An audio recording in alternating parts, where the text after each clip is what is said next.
ফাহিম ভাই এমন একজন ছাত্র রাজনীতিতে এই জেন জিকে এমন একটি রূপ দিয়েছেন, আসলে অতুলনীয়।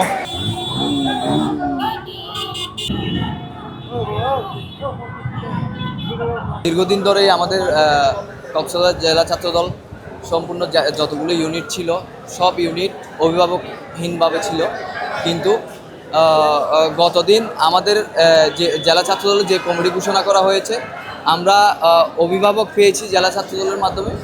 আমরা সাধুবাদ জানাই এবং নতুন কমিটিতে স্বাগত জানাই।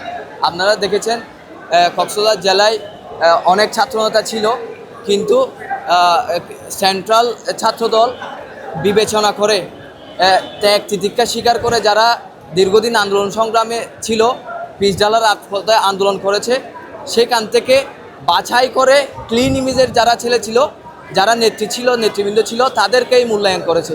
আমরা আশা করি এই নেতৃবৃন্দদেরকে নিয়ে জেলা ছাত্রদলের নতুন কমিটির যারা নেতৃত্বে আসছেন তাদেরকে নিয়ে আমরা কক্সবাজার সরকারি কলেজ ছাত্রদল সহ কক্সবাজার জেলা ছাত্রদলের আন্ডারে যতগুলো ইউনিট আছে সামনে এগিয়ে যাব তাদের হাত ধরে ইনশাল্লাহ। ধন্যবাদ জানাই নবাগত কমিটিকে এবং শুভেচ্ছা জানাই। কক্সবাজার জেলা ছাত্রদলের কমিটিটি যে এসেছে, এটা অবশ্যই খুবই সুন্দর একটা কমিটি এসেছে আমি বলে মনে করি। ফাহিম ভাই এমন একজন ছাত্র রাজনীতিতে এই জেন জিকে এমন একটি রূপ দিয়েছেন, আসলে অতুলনীয়। আপনি দেখতে যাবেন যে ফাহিম ভাই এই কমিটির জন্য অনেক ধরনের মামলা হামলা, এই ছাত্র রাজনীতি থেকে উনার পরিবারের পর্যন্ত অনেক ধরনের ঝামেলা সৃষ্টি হয়ে উনি নিজেকে একজন কক্সবাজারের অভিভাবক হিসেবে নিজেকে কান্ডারি করেছেন। এই জন্য আমি ওনাকে অবশ্যই ধন্যবাদ জানাই এবং শুভেচ্ছা জানাই। দীর্ঘদিন পরে কক্সবাজার জেলায় দীর্ঘ 2 বছর পরে কমিটি হয়েছে।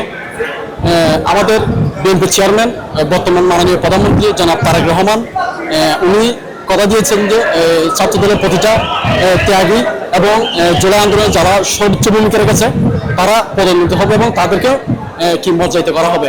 এই কক্সবাজার জেলা ছাত্রদলে জেলা বিএনপি হতে ধরে আমাদের বিএনপির স্বরাষ্ট্রমন্ত্রী স্থায়ী কমিটির অন্যতম সদস্য জনাব সালাউদ্দিন আহমেদ সহ কক্সবাজার জেলার আর যারা এমপি আছে তারা সবাই মিলে যারা ত্যাগী তাদেরকে মূল্যায়িত করেছে। এবং ফাহিম সাইদ পরিষদ হচ্ছে কি সবার সারা পরিষদ, তবে ইনশাল্লাহ তারা যারা ছয়জন বিশিষ্ট কমিটি দেওয়া হয়েছে তারা ইনশাল্লাহ আগামীতে যারা আন্দোলন সংগ্রামে ছিল তাদেরকে পূর্ণাঙ্গ কমিটি মূল্যায়িত করবে এবং যারা উপজেলা অথবা পৌরসভায় কলেজ যারা পদপ্রত্যাশী তাদের বিগত সময়ে ত্যাগ সংগ্রাম দেখে ইনশাল্লাহ তাদেরকে বিবেচিত করবে।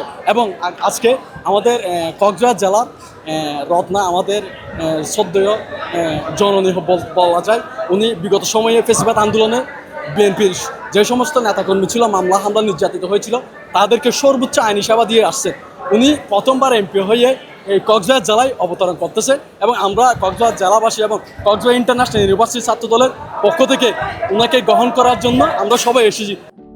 সমুদ্রের গর্জনে ভিন্ন স্বাদে সামুদ্রিক খাবারের ভরপুর আয়োজন উপভোগ করতে আজই চলে আসুন প্যাসিফিক বিচ লাউঞ্জ ক্যাফে কক্সবাজারে।